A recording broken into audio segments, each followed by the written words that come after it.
সুবহানাল্লাহ সুবহানাল্লাহ সুবহানাল্লাহ। অর্থ কি? সুবহানাল্লাহ তোমরা পড়ি, সুবহানাল্লাহর অর্থ কি? আল্লাহ পবিত্র, আল্লাহ পবিত্র।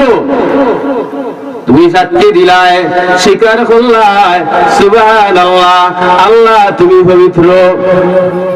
মুমিন বান্দা মুমিন বান্দি রুকুতে যায় গিয়া বলে সুবহান রাব্বিয়াল আযীম, সিজদাত গিয়া বলে সুবহান রাব্বিয়াল আলা।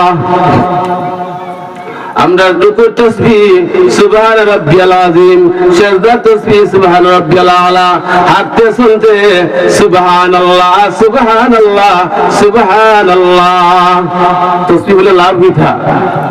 আশরাফ আলী কানবী রাহমাতুল্লাহি আলাইহি লিখেন, ও আল্লাহ, যে আল্লাহর বান্দা যে বান্দি বারবার আল্লাহরে পবিত্র বলিয়া ডাকে সুবহানাল্লাহ সুবহান রাব্বিয়াল আযীম সুবহান রাব্বিয়াল আলা। আশরাফ আলী কানবী রাহমাতুল্লাহি আলাইহি ফরমায়, আল্লাহর যে বান্দায় আল্লাহর যে বান্দি আল্লাহরে বারবার সুবহান হইয়া ডাকবো, আল্লাহ রাব্বুল আলামিন এমন খুশি হই, কেমন খুশি। আল্লাহ ফেরেশতাদেরকে নির্দেশ করেন, আমার ফেরেশতারা তোমরা তাকাও, আমার এই গোলাম আমি আল্লাহরে পবিত্র না বললেও আমি আল্লাহ পবিত্র।